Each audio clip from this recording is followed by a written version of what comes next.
Hey everyone, this is Mason Hutchison, and you're listening to Herb Rally, your daily herbal podcast. We come out with new episodes about 5 days a week, so be sure to tune in often. Our goal for the show is to help you along your herbalist journey, no matter what stage you're at. We have hundreds and hundreds of episodes, so feel free to peruse those episodes, and you're bound to find something of interest. Today I'm joined by Thomas Easley. Thomas is a renowned herbalist, and lately he has been posting various writings through his newsletter and on social media about artificial intelligence. So I wanted to know what that was all about. So I asked him to come on the show and ask him how AI could be practical for herbalists. I know this is potentially a divisive subject, but I think you should still hear him out because, he's got a bunch of good points. That's maybe only about 25 minutes of the episode, but he actually does talk about artificial intelligence as it pertains to how an herbalist might practically use it. So I know these are freaky times that we're living in, but Thomas is super duper smart, and it was fun to get to hear his perspective on the whole thing. But of course, we also had to chat about some plants too. So if you don't like the AI part, feel free to just skip that over. We talk about blue vervain and nettle seed, and we also talk about like his origin story, which was had definitely some funny components into it. So who some of his herbal mentors were, and his books, and just a lot more. Super fun conversation. Also, before we get into the show, I want to give a huge thanks and shout out to all of our Herb Rally Schoolhouse members. Your support is literally keeping the lights on here at Herb Rally, the podcast, and so on. So we really appreciate the support. If you'd like to become an Herb Rally Schoolhouse member, you'd go to herbrally.com/schoolhouse.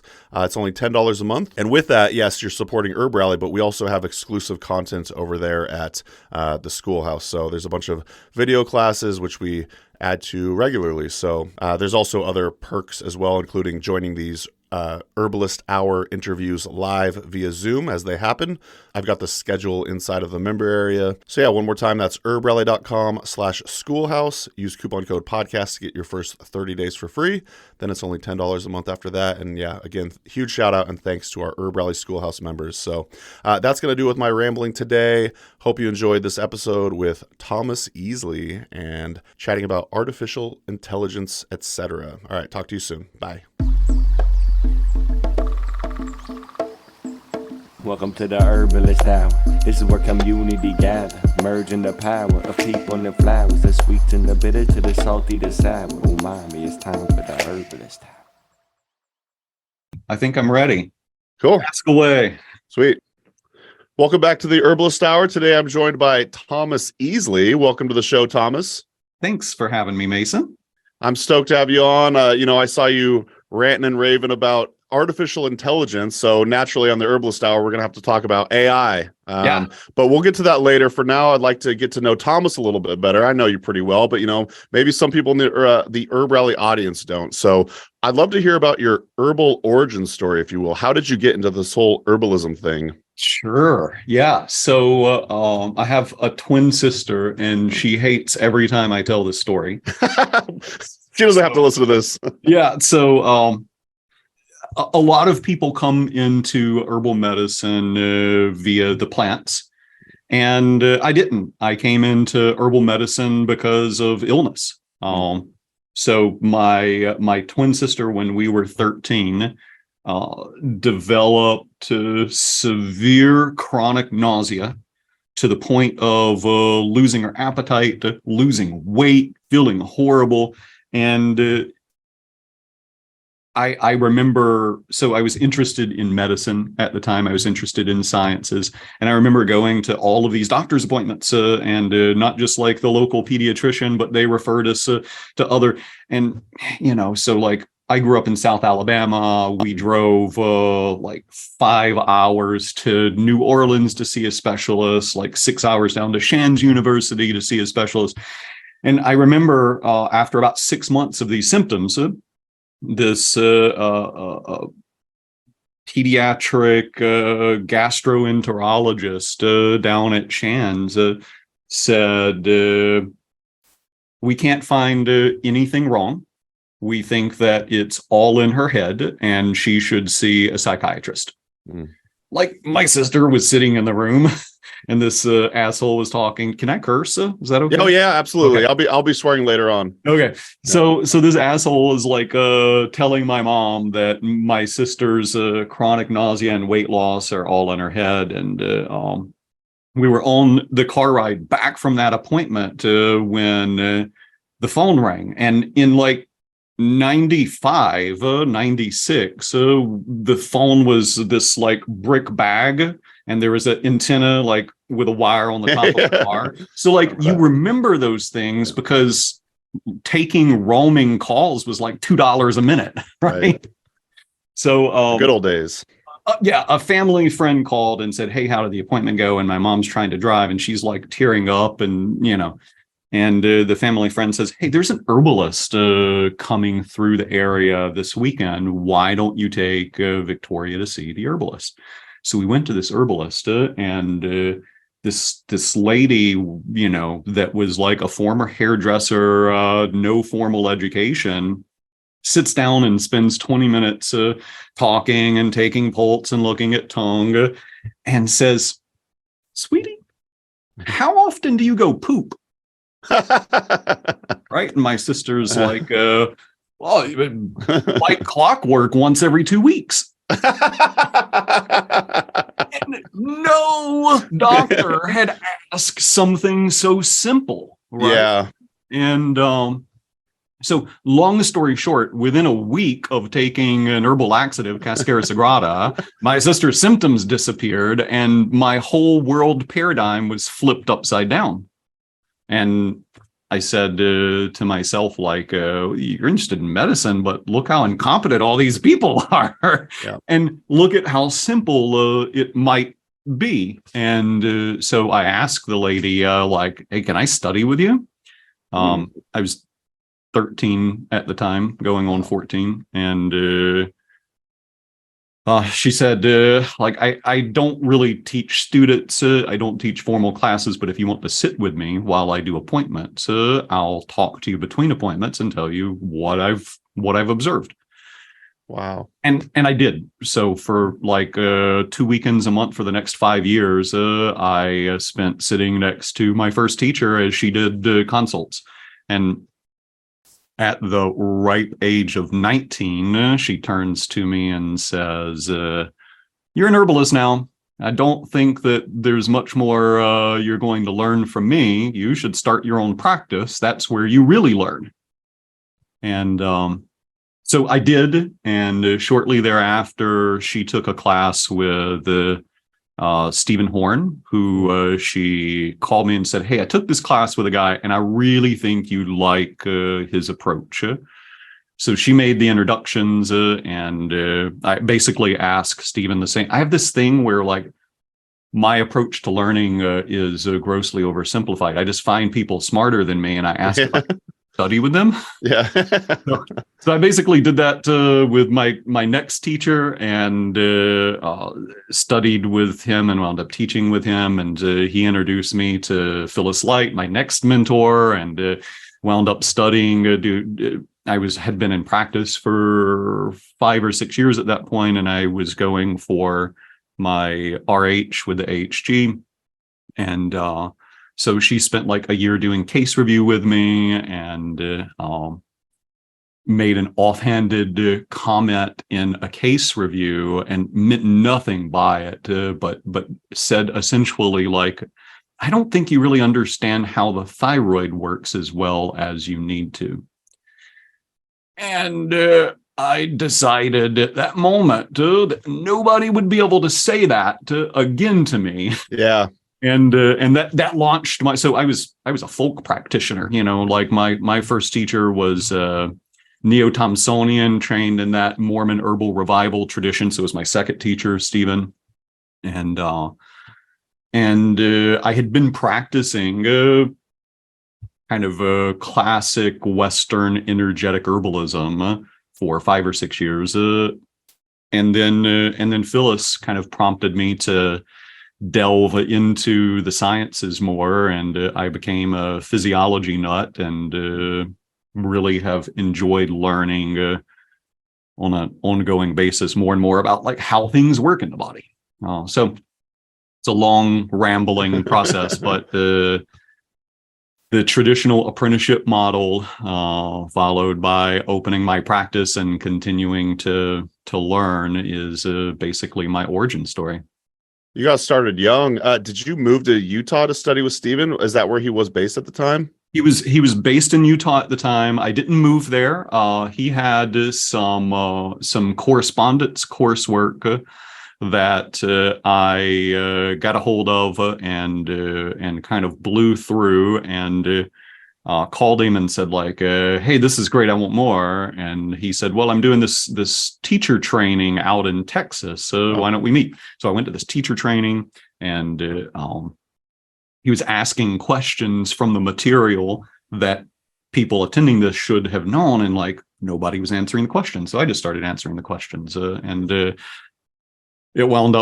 the class weekend wound up being a pretty in-depth conversation between he and I, with a lot of other onlookers about things. And so he invited me to his place, and I went out there for 2-3 week stints multiple times, and we reviewed cases over the phone. And so I did it at a distance. Right on.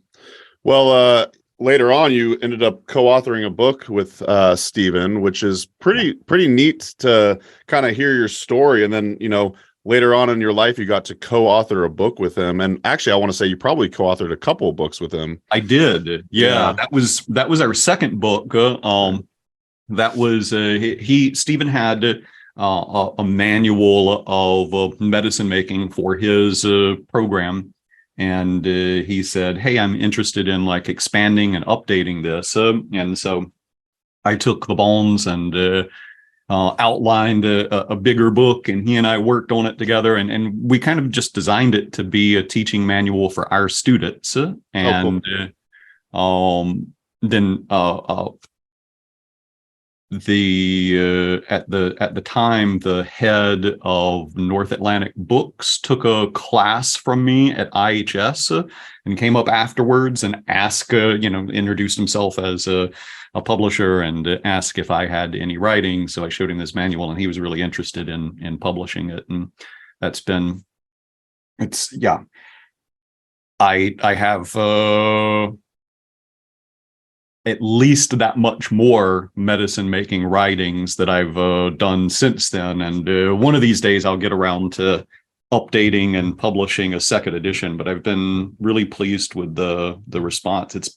That book's published in 6 or 8 languages now, maybe. Wow. I mean, it's all over the place. That's amazing.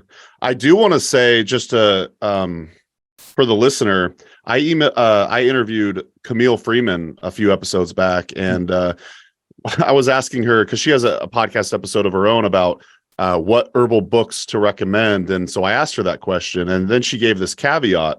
Try not to collect a ton of herbalism books so much as really delving into one herbal book or a few herbal books and getting to know them intimately well. So I'm just going to be vulnerable here on the Herb Rally podcast and say, Thomas, you gave me this book. In fact, you even signed it for my daughter in 2016, which is pretty rad. I have a bunch of herbalism books signed to Amelia, but truthfully, I haven't really even delved into it. It's just sitting on my shelf. And so I'm making the announcement here that I'm going to start really getting into particular herbalism books and trying to, instead of just collecting them, actually try to get to intimately know them well. And as you were alluding to, this book is, I don't think we said the name yet for the audio only. It's The Modern Herbal Dispensatory by Thomas Easley and Stephen Horn. Flipping through the pages, you could tell how in-depth it is about medicine making and whatnot. So I just want to encourage you, dear listener, stop collecting books, maybe get to know some intimately. So that's my rant. But do you have any thoughts on that, or? Yeah, I agree.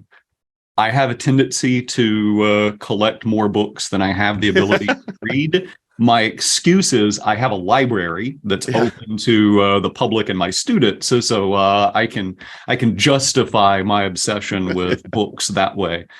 But yeah, really sitting down with a book and writing down things that you find interesting, and then writing your thoughts about those interesting things is the approach that I use. The 2-page method with a notebook. Right hand page is what the book says. Left hand page, I come back afterwards and I write down what I think about what the book says. And that's been a really good method for me to dial into specific books in more detail. Love that. Yeah, I haven't heard that method before, but that seems like it'd be effective. So moving on to other projects that you've been a part of or created. I know you have a tincture or a supplement line called Eclectica Botanica. Yeah. And I saw you recently post about, I want to say it's your peach tincture. So for whatever reason, that plant or herbal medicine really appeals to me. So I'm just wondering, I was going to name a few different plants from your tincture line and wondering if you could just kind of expound upon the virtues of these different plants. Yeah, sure. So let's go with peach. Peach. Peach is one of a number of plants rich in cyanogenic glycosides. These compounds that when they're metabolized by the gut, they release minute amounts of cyanide. So it turns out that our body also produces small amounts of cyanide, and we have a robust enzyme system to break down excess as long as you don't overload it. Small amounts are normal. There's actually a recent journal article talking about cyanide as a gaseous neurotransmitter. So like nitric oxide in the arteries, cyanide seems to play a role in cell signaling. And peach is exceptionally rich in this.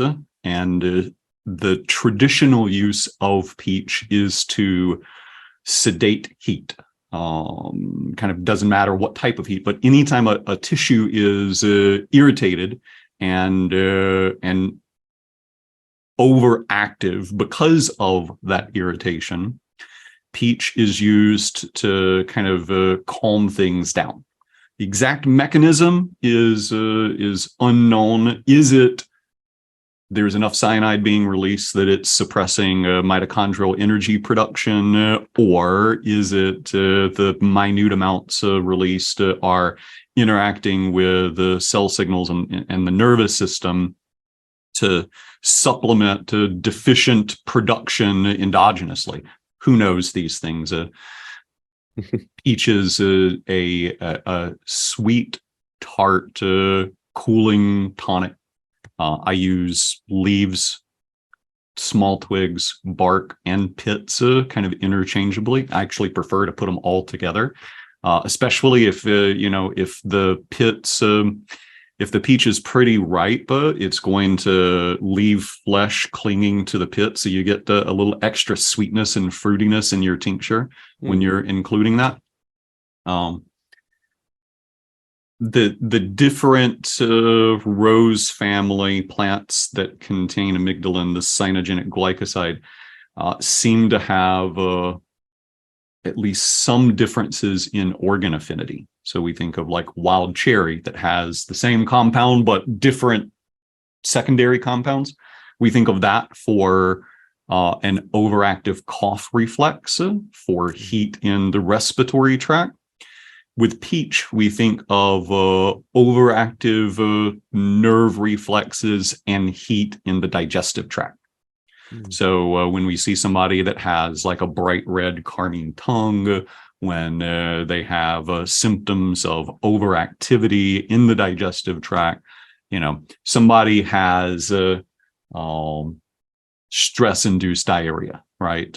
Things are just overactive and the nervous system is intimately involved. Peach is excellent for that. I'm going to show off my rookie herbalist here skills, but I'm curious because hawthorn is also in the rose family. I'm curious if that's the affinity for the heart, or are we talking about similar mechanisms here?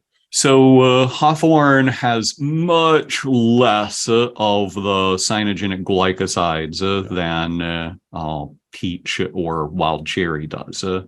The compounds kind of more of interest in hawthorn are probably the polyphenols. Okay. And I'm sure that the minute amounts of cyanogenic glycosides play some role, but I would say that not a dominant role. So I do think of hawthorn for heat and irritation in the cardiovascular system, but I suspect the mechanism is more polyphenol related than cyanogenic glycosides. Gotcha.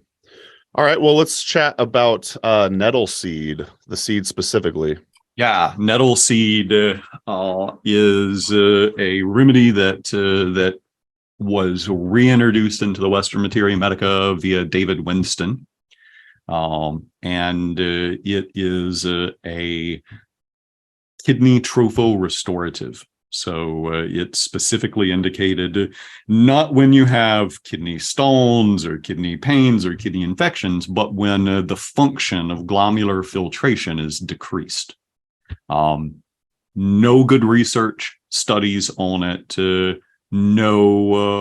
Well, at least I don't understand any known mechanisms of action. Maybe there's something that I've missed.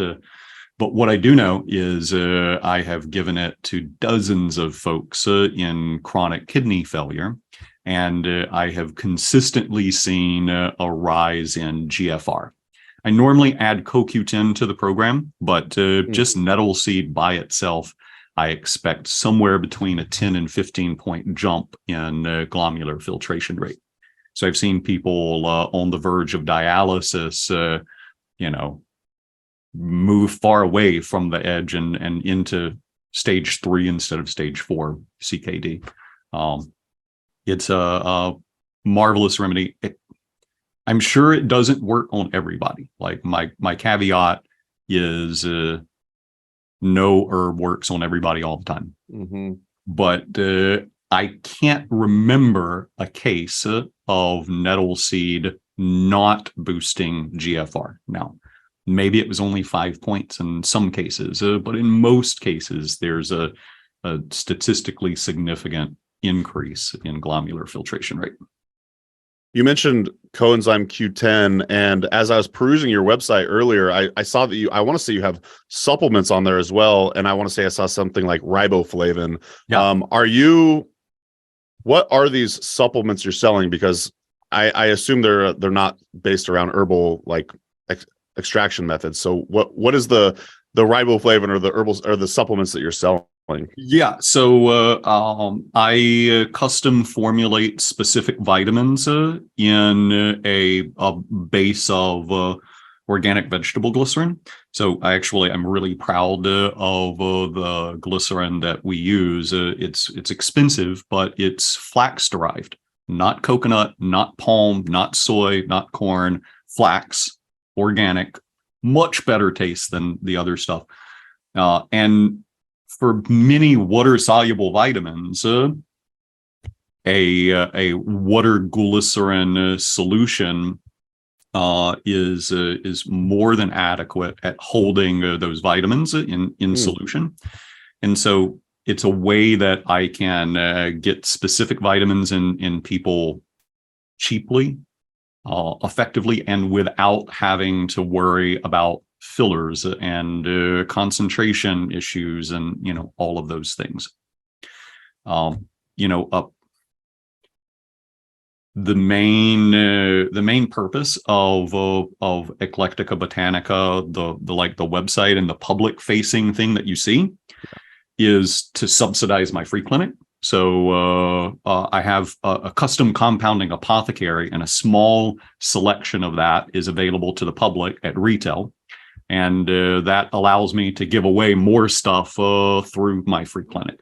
And I have a lot of people that come through the free clinic that can't tolerate some of the vitamins or most of the vitamins out there.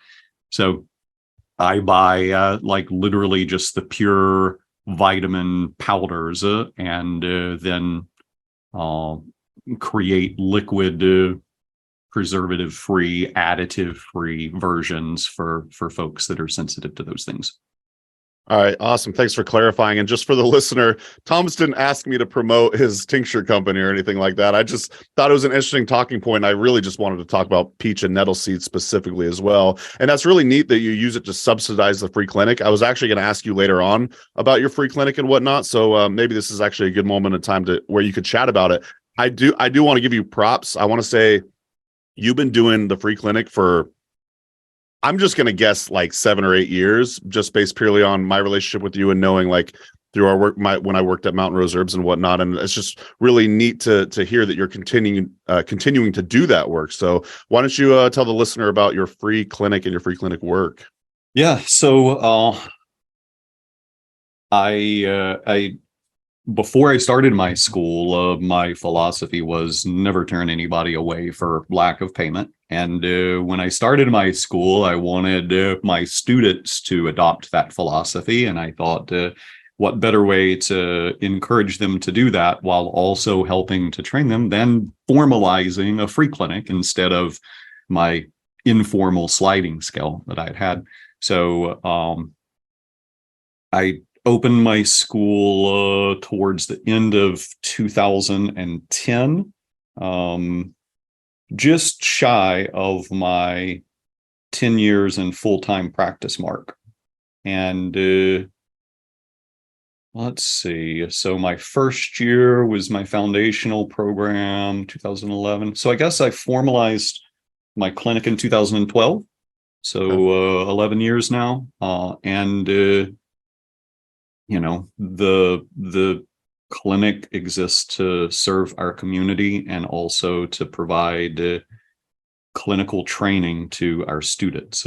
And if you'll permit me, just kind of a quick overview. Please. There, like, herbalism is a dynamic, growing system and has been since its inception. But that growth only occurs when there's real world applications. If all that people do is sit around and theorize about what herbs do and maybe just take them themselves, they aren't going to have a comprehensive perspective of what herbs can and can't do.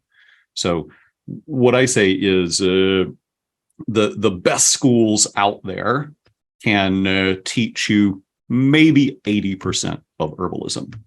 But clinical experience, sitting down and seeing people, and most importantly, doing follow-ups is how that last 20%, which I would argue is the most important 20%, is learned.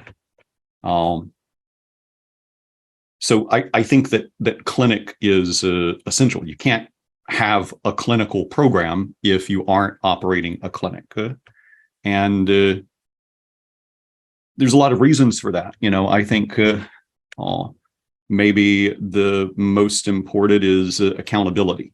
Like, it's all theoretical bullshit until that first recheck where you are accountable for the advice that you gave to somebody and you see what's worked and what hasn't.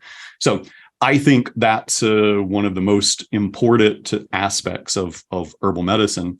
And that's what I've geared my entire school around, is supporting that clinical training. Some of my students have even joked that, like, you just kind of have to suffer through the lectury part. And if you can do that, then you get to the stuff that you don't find anywhere else, right? Like, people haven't written books about this. You can't go to a website. Herbalism has largely for millennia been taught directly from practitioner to student. And so, yeah, my free clinic is my attempt to serve my community and also to train the next generation of herbalists in actual clinical herbalism. It depends on the year. Some years we have, one cohort that goes through and maybe we only see 150, 200 people in that whole year through the free clinic. Other years, it's more than that. And my program is kind of growing fairly rapidly. So I hope to serve even more people in the near future. The clinic provides not just the consultation and the follow-ups for free. And our students are required to do like a minimum of 3 follow-ups for the case to count towards their requirements for graduation. So consultations are free, and then the first round of herbs are free, and we have a program to subsidize months worth of herbs and supplements for people that can't afford it. We've even covered blood work and imaging. And if I really should try to do some fundraising or something so that we can increase our capacity there. But right now, the free clinic is funded by the school and the product line. And I think it's a great way to show students interested in clinical herbalism how to do it, what the setup is, like when to make appropriate referrals, when things are totally within your wheelhouse. So there's so many aspects of being a healthcare practitioner that you don't learn until you start practicing as a healthcare practitioner. We're here for the soapboxes, Thomas. So yeah, we love it. And it's great work. And I think it is a really amazing way for students to get their experience. Is there any way that maybe the listeners could help support the free clinic in any way? Or is it just kind of like support you by purchasing courses or tinctures and whatnot? Yeah, I mean, we do have people that occasionally will send donations through the free clinic, and my clinic director, Mel Casting, put together a fundraiser last year that we never got around to launching. So I'm sure at some point we'll get around to doing that. But if you're interested in supporting the free clinic and you have health problems or know people that do, just send them our way. And, there you go. If you have spare pocket change, we graciously accept donations too. Love it. Well, let's move on to the moment we've all been waiting for. We're going to talk about artificial intelligence. We're going to talk about the good, the bad, and the ugly. Yeah. So, Thomas, artificial intelligence, which part scares the fuck out of you?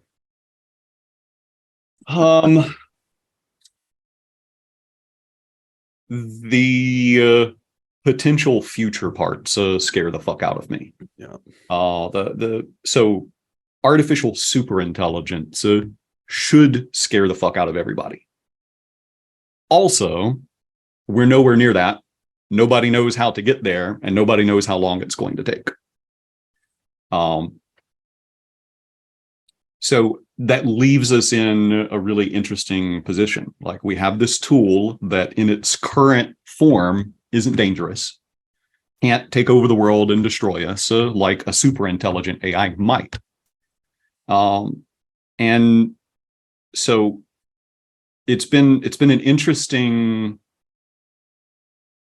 journey exploring this stuff for me, right? Like, I'm not an expert in AI.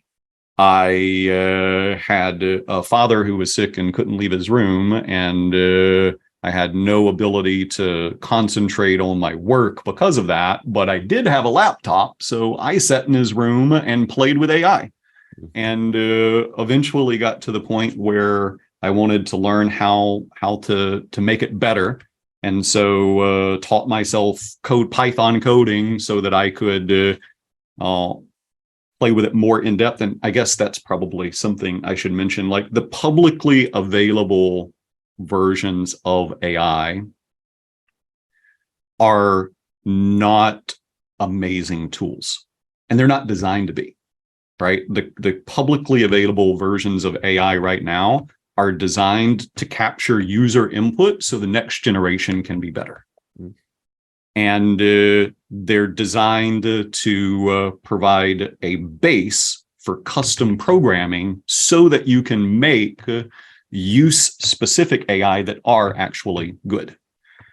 So if you haven't played with AI and you want to, I would encourage you to avoid GTP 3.5, Claude, all of the AI. Basically, avoid everything but GTP 4. GTP 4 is currently the best example of what AI is and can do, and it's pretty good. The other versions of AI are much more prone to fabricating facts. They call them hallucinations.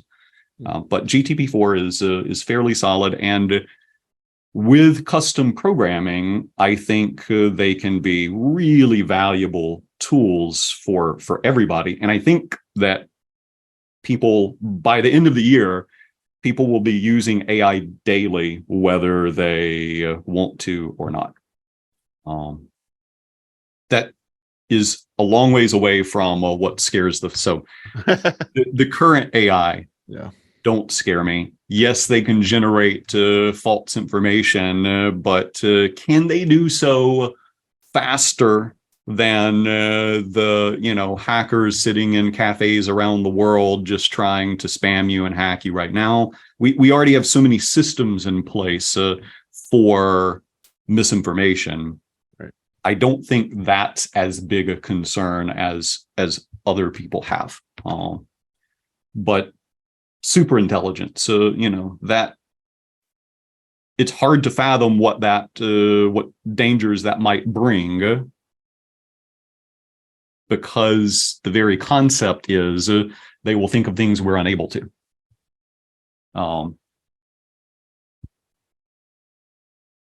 Once again, we're not there, and I don't know that we're closer. I don't know how close we are.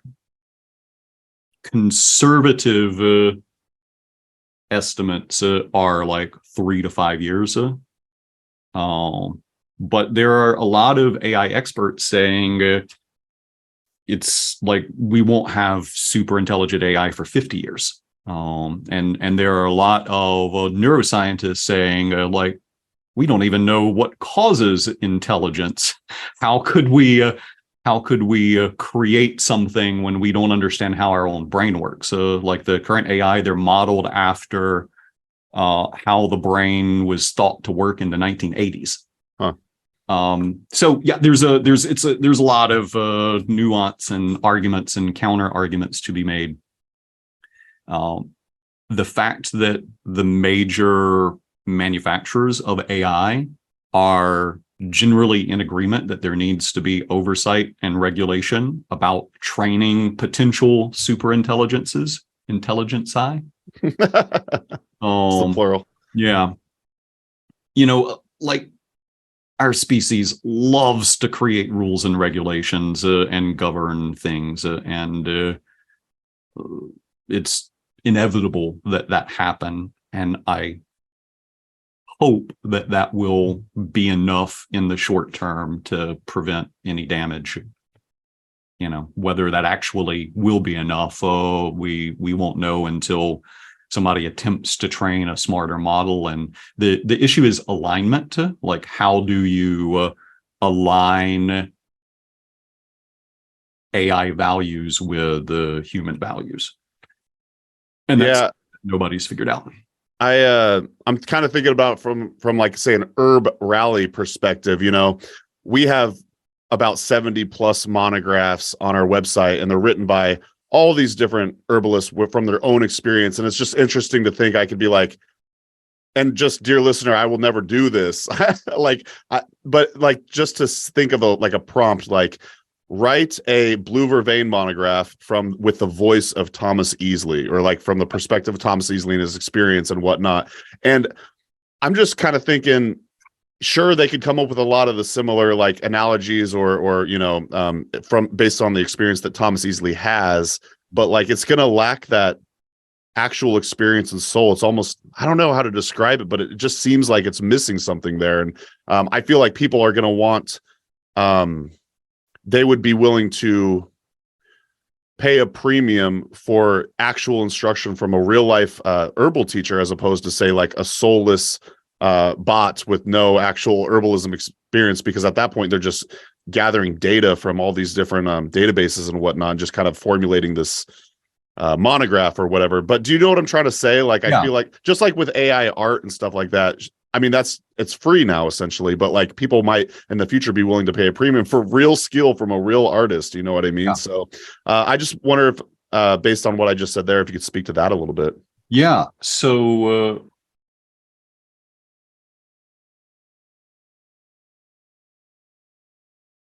AI are excellent mimics. Mhm. That's what they do. Like, if you've ever been texting on your phone and the predictive texting, the next word option pops up, that's AI. Like, that's what AI is doing. The biggest model, GTP4, has read about 60%, I think, of the internet. Like, Wow, that's a lot of that's information, huge. right? Yeah. The I forget the number of teraflops, but essentially it has learned from the internet the equivalent of all of the thoughts a human has in their entire life.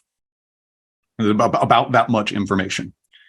And they're great at mimicking what they have, quote, learned. The problem is what they've learned includes a lot of bullshit, right? It's like there's Right. a lot of crap on the internet. I would say that more than 90% of the herbal stuff you find on the internet is written by people that don't have experience. They're just regurgitating or making stuff up, right? And so the AI is trained on that. So its training is only as good as its training data, which means that if you go to GTP4, which is kind of the best right now, and ask it herbal questions, you're going to get information equivalent to what you would find with a Google search, which is to say, not very good quality information.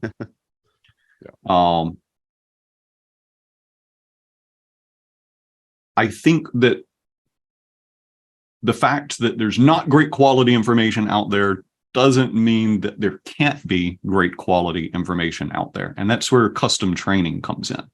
So I have trained a custom AI on my entire curriculum, and students love it when they need an answer to a question, and it's 2 weeks until our next live Q&A. Right? Like, I have open office hours every week. You can book an appointment. I do live Q&As. I think that direct interaction is really important. But also, I've trained something that can give you my response from my writings instantaneously with 98, 99% accuracy. And so maybe there's a place not for AI as a practitioner, but maybe there's a place for AI as a practitioner's assistant. Yeah. Oh, wow. And so, yeah, I would generally agree that there will always be a need for human expertise because AI can't experience things the same way humans can. But the AI I've programmed offer better quality responses to questions than most of what I see in online herbal forums. Yeah. We live in a really interesting time to be a Homo sapien. Ridiculously interesting, and so I don't know what the future will bring with AI in medicine. I know study came out last month where patients posted questions, and a group of doctors answered them, and an AI answered them, and both the doctors and the patients preferred the AI answers. Wow. So the AI were more compassionate, more empathetic, answered more thoroughly, answered just as accurately. You know, Yeah, you they had have, good bedside manner. yeah, I have an AI that I lovingly call Serenity, and Serenity is a wonderful coach for communication. So if you have a client that's having a difficult time with something, you can ask like, how can I communicate this better to them? And it oftentimes will give you great ideas. It's a little wild to me how crappy the physician responses were in that study. Like they were obviously very short, concise. Like they and maybe that's a byproduct of modern medicine. If you've got 8 minutes for an appointment and you've got to get through all of the chief concerns and a basic physical assessment, you don't have time to give a detailed response. What if your patient could get the type of detailed response that they need from your assistant, who happens to be on a computer? I don't know. It's interesting. So I've also like the AI that I've programmed. I've programmed 20-ish on different things, Wow. and some like I programmed one on Avicenna's Canon of Medicine, and it was too much to try to comprehend for the AI in one chunk. I've got to figure out how to do that better. But I've got a Materia Medica bot that will tell you, contraindications, weight volume ratios, alcohol percentages, like the basic nuts and bolts. I've got a study buddy that is programmed on my whole curriculum, and it's great. I did program one that took it was my whole curriculum, but then I also took a couple thousand cases from my practice and took the soap notes and ran it through, and it's scary good. Wow. I'm not going to be releasing that anytime soon because it bypasses too many steps of learning and understanding. Yeah. Sorry, rambling. No, please. That's what we're here for. And, just a few thoughts. First of all, I want to bring up Camille Freeman again, because the other day she was talking about Christa Dinas's book, The Essential Guide to Western Botanical Medicine, I believe it's called. And she was saying how much she appreciates that book because it's written by an herbalist with their own clinical experience, whereas historically we've already had a bunch of these herbalism books where it's essentially regurgitated information. So as you said earlier, there's always going to be room for human creativity and human experience in this world. And the other thing I wanted to say is it just sounds like AI is essentially just another tool for us to use, just like these Zoom or computer that we're on right now. I really love the herbal community and herbalists because I think we're pretty resilient over time. We are able to adapt to, like, say, modern technology, but we still have our feet on the ground. We're still walking outside barefoot, and we're wandering the woods, and we're botanizing. We're infatuated with plants. I think it's a really nice balance, and I think as AI becomes more and more normal, we'll just look at it as another tool. I love predictive text because I could just push that and it just, types it out for me. So that's just a couple thoughts I had on that. Yeah. And, Google is started last week releasing their integrated AI. So some Gmail accounts now, there's a button at the bottom and you click it and tell it what you want it to write an email about, and it writes the email for you. Right. And That's wild. Microsoft Word Microsoft unveiled Copilot in March. They've integrated it into their industrial systems, but not consumer systems yet. It is seamlessly integrated into Word and PowerPoint. No more laboring over a slide to make it visually appealing with just the right amount of information that's not going to split people's attention away from the words that you're saying. You just tell it what you want the slide to say, and it generates it for you. And it is, at this point, it's nowhere near like conscious, sentient, and it's a tool.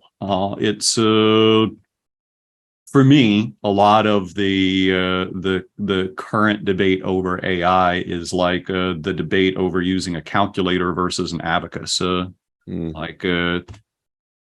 We use calculators as practitioners to figure out medicine making formulas, and we don't think about how that is a shortcut to, or how that's problematic.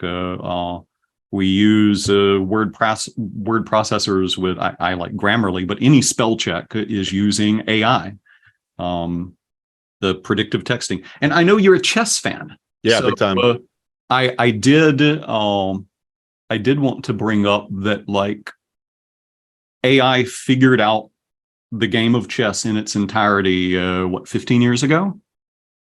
And that hasn't made chess players worse. It's made them better. Yeah. Right? Like Magnus wouldn't be the greatest of all time if he hadn't been trained by AI. That's wild to think about. So, yeah, I love it for that. Also, I love it as a writing assistant. Like, I am a slow typist. And I have just enough obsessive compulsive tendencies to get hung up over a sentence for hours, right? Like, it's actually ridiculous how many 95% completed articles I have that I just can't bring myself to complete because there's one sentence that I can't stand. So I just leave it alone, right? AI has changed all of that for me. I use AI. I talk to AI. So I have it on my phone and on my desktop. And when I get up in the mornings, I typically do a hot soak and think about my day. And if there's a topic or an idea that's on my mind, I spend 15 minutes talking into my phone while soaking in my hot tub. And I get to my office and there's 90% of a blog post that I've dictated, but the spelling is perfect. The editor is all in one, you know. For somebody like me who is much more about the spoken word, it's tripled my productivity in writing. So I love it for that. If you read my emails, I have a couple that, like, at the bottom, I say, this was generated from a conversation that I had with GTP4, you know, like, I think it's great for that when I'm writing and I come to like a sentence that I don't like, or I need to figure out how to close, write a conclusion, and I'm having a hard time. I can ask it for 5 suggestions from these perspectives and get ideas from it. For me, it's like Dragon dictation and a copy editor had a baby and put it on my phone, right? Like I love it for that. It's a logic machine. You can program it, and then it will, when given parameters, it will narrow down things within those parameters. I can drop intake forms, like one of my custom AI I built for me as an assistant, and I can go to somebody's intake form and, not putting their name or personal information in, I can copy all of their intake forms, which mine are about 20 pages long, and I can drop them in, and it will summarize all of that into a beautiful soap note.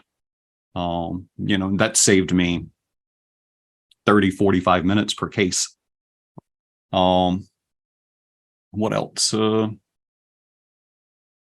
Oh, I mean, also as herbalists, like, think of what it could do with recordings that we have of great herbalists that have passed on. Like, I'm not an expert. I'm a serious amateur at AI, but I'm pretty sure I could take Michael Moore's recordings and run them through Whisper to generate transcription, run them through GTP4 in chunks, and I could take 100 hours of transcripts, which are readily available, and in a day or two have a brand new Michael Moore book. Like, wow. Think about the William Lasassier. Not many writings, lots of recordings.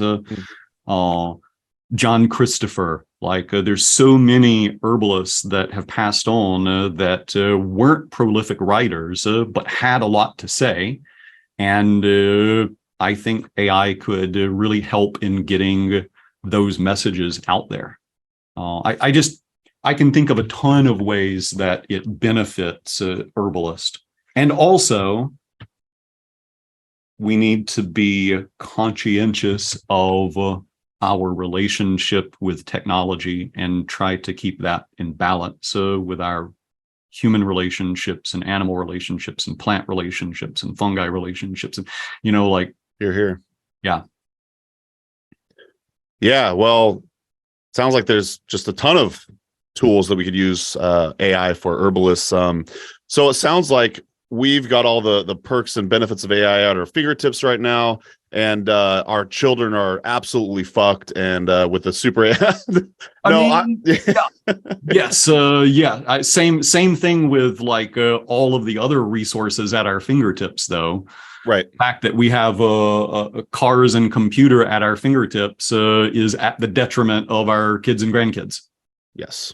And so for me, like, keeping in mind that we're fucking up the world in a variety of ways.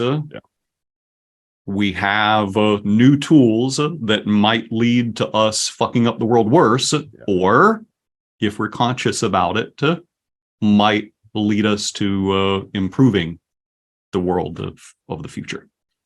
Yeah, I'm perpetually optimistic in the human race, and maybe that's perhaps naive or whatnot, but it's for the benefit of my own mental health, because I've struggled with it quite a bit. So I just try to choose to be optimistic, and I'm sure a large portion of the audience probably is scared, and probably rightfully so. But I'm going to just hope and pray and continue to have faith in humanity that we're going to figure this thing out. And in the meantime, I'll start to maybe dabble and try to experiment with AI here and there.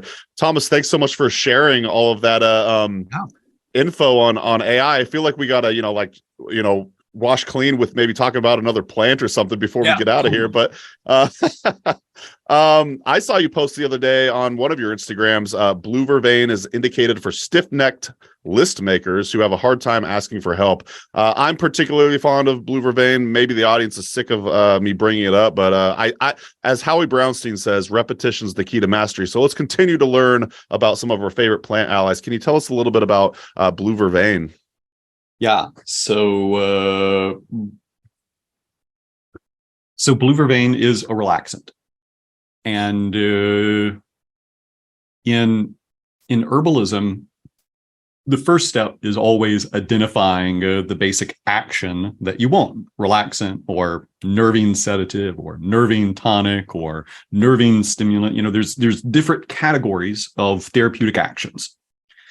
But there are a lot of plants that are relaxants. There are a lot of plants that are nervine sedatives. There are a lot of plants that are nervine tonics. So how do you differentiate between plants that have the same predominant action? Another way to ask that is, how do you identify the subtleties of a plant as compared to the subtleties of another plant with a similar action? And that's where specific indications come in.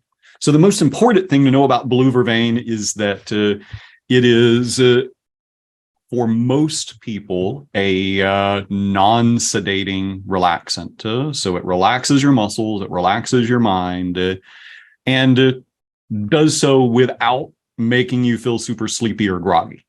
Caveat here, if you have sleep debt accumulated and you relax your mind and your body, you might feel groggy or sedated. That's not the plant. That's your sleep debt saying, oh, thank you for giving me some time to catch up, right? So specific indications are the subtleties, the ways that we differentiate after we have identified the general action that we're wanting. And this is not something that is limited to herbal medicine.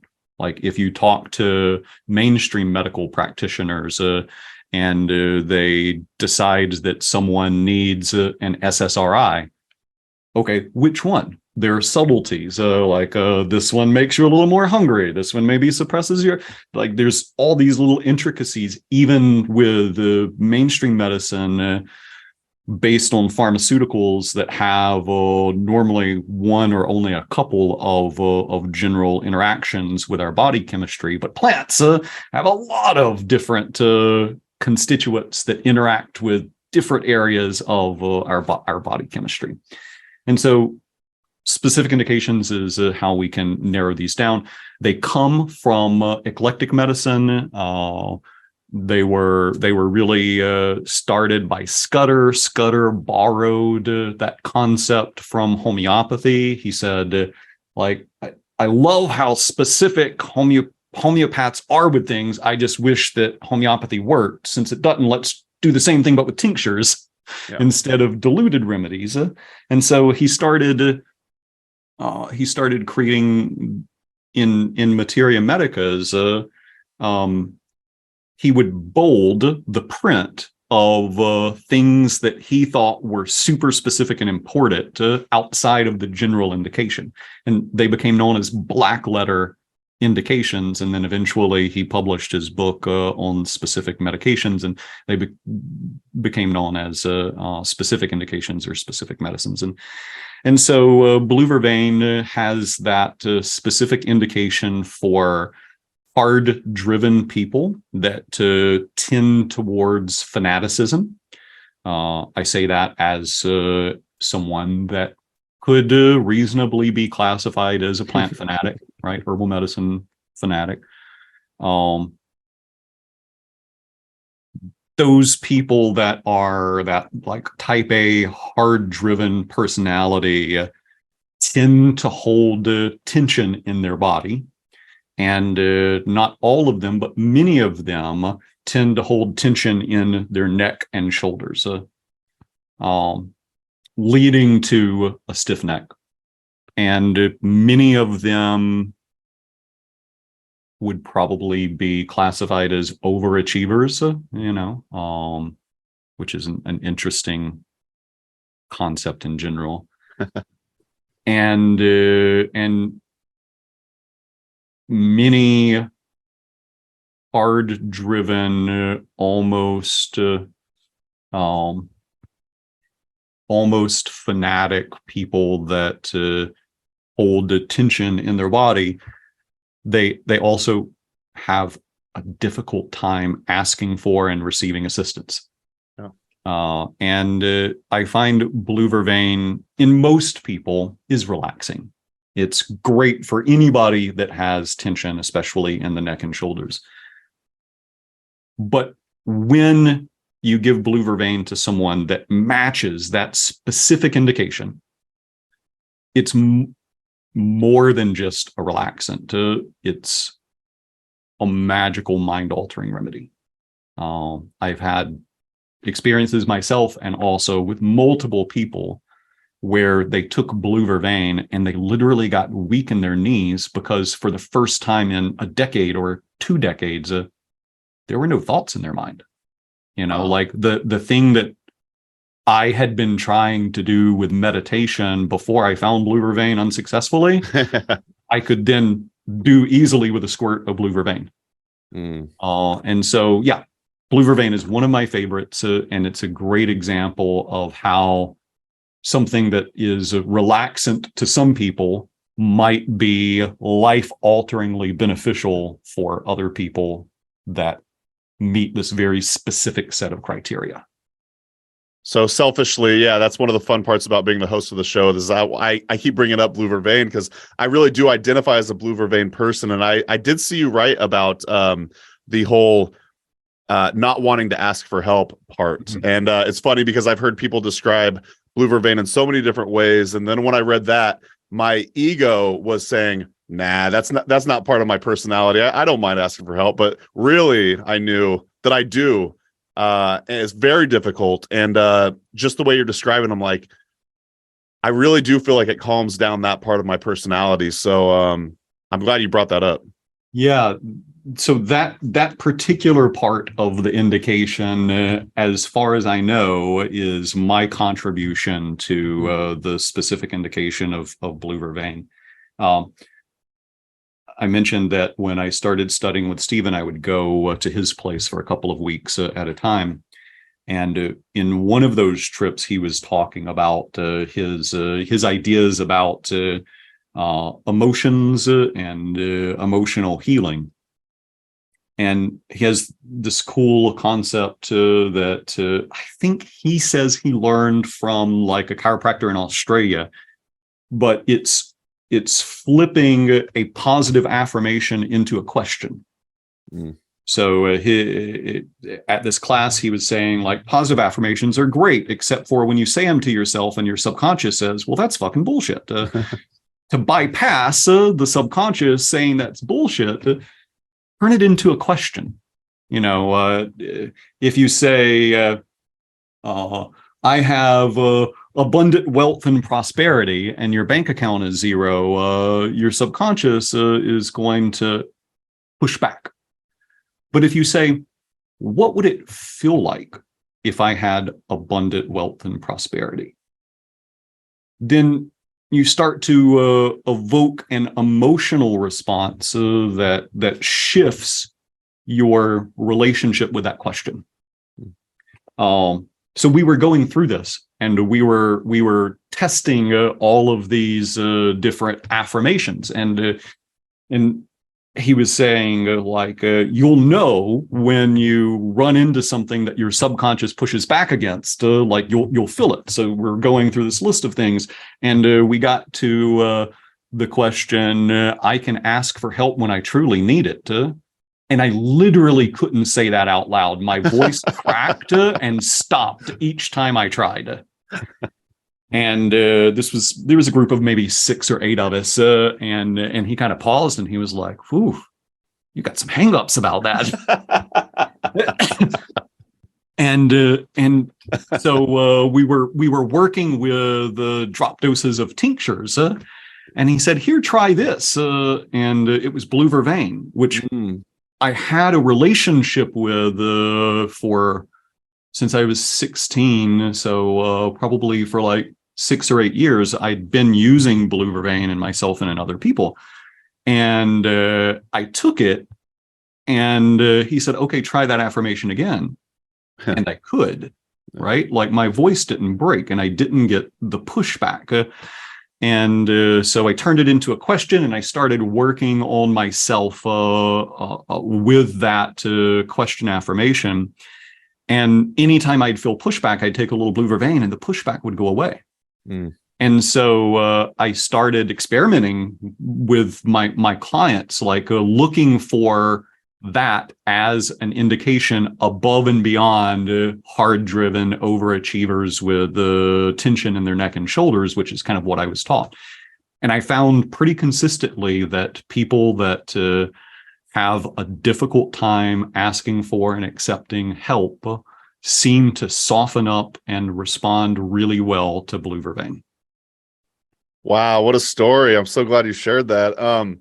So just a few more questions to get to know Thomas a little bit more, and then we'll learn where to find more about you and your work. So I have this deck here. It's called Let's Get Deep Friends Edition.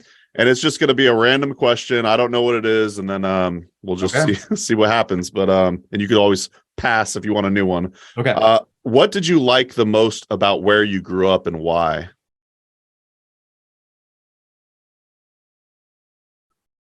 Okay. So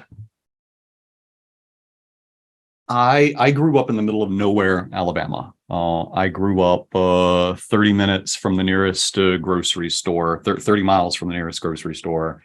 You know, there were 2 gas stations in my hometown, no red light, one gas station burned down, like it just nowhere. I went to a small public school, kindergarten through 12th grade, only 500 students. I had, 40 people in my graduating class, maybe. Wow. What I really loved about growing up in, let's just say, rural America is relationship with nature was normal and expected. Everybody that I grew up with hunted and fished and spent time in the woods, and many knew at least some plants, and there was an intimacy from living in the middle of the woods that with nature that I wonder if people living in more urban areas have a chance to experience or not. A lot of downsides. Sure. But, I grew up roaming the woods, oftentimes by myself. Like, this was before helicopter parenting was the norm, and I was taking a .410 shotgun to the woods by myself before I was 10 years old, and bringing back dinner. Wow. So being immersed in the town that I grew up is in the middle of a national forest, and it was just, nature was everywhere and constant, and it's something that I feel like I probably took for granted as a kid, and that I'm super appreciative for now.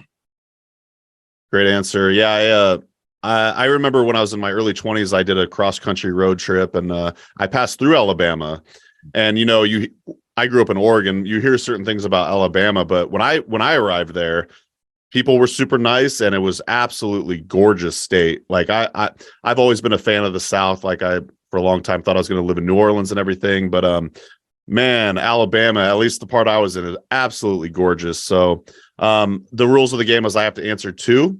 And so I grew up in Eugene, Oregon, and I have to say it's actually kind of a similar answer. The culture of Eugene is it's kind of known as hippie town USA, and I feel like I got a lot of my values for loving nature and whatnot just from the general culture of Eugene being just pretty hippie town. And yeah, I feel like that really shaped me, who I am today. And I also got to say, I feel like they emphasize the weird, like they take pride in being like weird, eclectic people. And so yeah, I love Eugene for that reason. But moving along, a couple more questions. What is a hobby of yours outside of the realm of herbalism? And we'll also include AI in that too. Yeah, so outside of herbalism and AI, I'm a pretty avid woodworker. Very cool. I part of living in the country is it never occurred to me that somebody would come to your house and fix things, right? Like, we just learned how to do it ourselves. So when we moved to North Carolina 8 years ago to take over this abandoned boys camp, the only way that we were able to pull that off is by doing the work ourselves. And my upbringing, along with YouTube, prepared for that. I've done almost all of the plumbing and electrical work on property, and a lot of the carpentry too, though we have brought in other contractors and carpenters recently to speed the process up. I do general construction reasonably well. What I love is finer woodworking. I love specifically making tables. I like working with live wood slabs that retain their character. I have some cherry that was inoculated with turkey tail and then cut down, and so it has all of the figuring from the fungi in the wood. And I found the right combination of finishes that preserves that and kind of amplifies it. So I'm really into taking natural defects, quote defects, in wood and trying to bring them out. I aspire to do chairs, and they're a little bit beyond my skill level, or the Maloof type chairs that I want to make are currently beyond my skill level. But I've made like the tables for our dining hall, and my wife gets woodworking presents every holiday. Yeah, that's I had a lot of, so the emerald ash borer came through our property and killed all of our ash trees. And I had a lot of trees turned into lumber specifically for making furniture for the property. And that's been a ton of fun. Awesome. Yeah. Did you post a picture of that turkey tail table? I would love to see that. Okay. Yeah. I might peruse your IG, but yeah, shout out to Terry too. She's a badass, and I'm sure she's done a lot of the work around Wellsprings, right? Yes. Yeah, Wellspring Mountain. Very good. Well, final question before we learn more about where to find out about you. What keeps you learning and growing in the field of herbalism? I have incessantly asked the question why since I was old enough to talk, and that's what keeps me learning and growing. I was talking with somebody recently, and they were like, what are your like favorite new learning tools? And I pulled my phone out, and I'm like, well, let's see what's on my learning screen right now. So I have edX, Khan Academy, Wondrium, Coursera, Pathway, and Brilliant. And anytime I take a pause, like going to the bathroom or whatever, I'm on an app learning something new. I'm taking a course learning something new. I'm reasonably certain that I would be diagnosed with ADHD if I went in for an assessment. And I think one of the unsung powers of ADHD is the ability to hyper focus when it's something you're interested in. Somehow, when I was a kid, I convinced myself that learning was my special interest. and so that's meta. So I love learning new things. I'm always finding things that I'm interested in and trying to figure out more about them. I'm a big believer in asking people that are smarter than you for mentorship, for help. There's there's a website where you can hire a tutor for anything at a reasonable cost. So like you can literally pay a medical doctor with a PhD in physiology $40 an hour to teach you specific concepts. Like I utilize resources like that all the time. As it pertains specifically to herbalism, what keeps me motivated to learn are the sick people that keep asking me for advice. So my interests are very broad in medicine in general, not just herbal medicine, because the people that come to me have very a very broad range of complaints. And many times herbs are great, and sometimes there are better things. So I want to know, like, what is that better thing, and when is it most appropriate, and how would I figure, so it's just a never ending process of inquiry based on both my interest and also the problems that my clients are confronted with. Well, the world is better off for it. I'll keep this person anonymous, but I know someone who has seen you recently, and they were saying how much you helped them, and they were telling me that like most doctors couldn't even figure out what was going on, and I want to say it was particularly related to sleep. And yeah, it's just very impressive, and I love that you continue to learn and not only learn, but you share freely with everybody. I always appreciate your posts on Facebook and whatnot. They're pretty entertaining usually. So yeah, we'll get into the Splenda rant next time. But yeah, I just want to say thanks for joining us on the Herbalist Hour, Thomas. Where should we send folks to learn more about you, your school, and your work? Yeah, Eclectic School of Herbal Medicine.com has all the stuff to learn about the product line and the free clinic and my school. We have a pretty comprehensive online course supplemented with live in-person classes, and you can find out all of the details at our website. Awesome. We'll be sure to leave links in the show notes.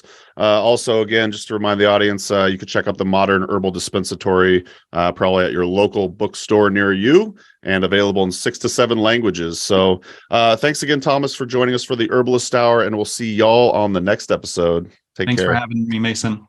You're most welcome. And that's going to do it for today's episode. Thanks so much for listening to the Herb Rally podcast. If you'd like to hear more from us here at Herb Rally, we now have a text message community, believe it or not. Basically, it's just updates from us. We send about 1 to 7 texts per week, notifying you about new events, videos, courses, podcasts. You get the idea. It's pretty much like our email newsletter, just in text form. So if you'd like to receive text messages from Herb Rally, just text JOIN, that's JOIN, to the number 541-256-2895. Again, that's JOIN to number 541-256-2895. And to stop receiving text, that's easy too. Just text STOP to the same number. It'll opt you out immediately. Okay, thanks again for listening. Have a great rest of your day.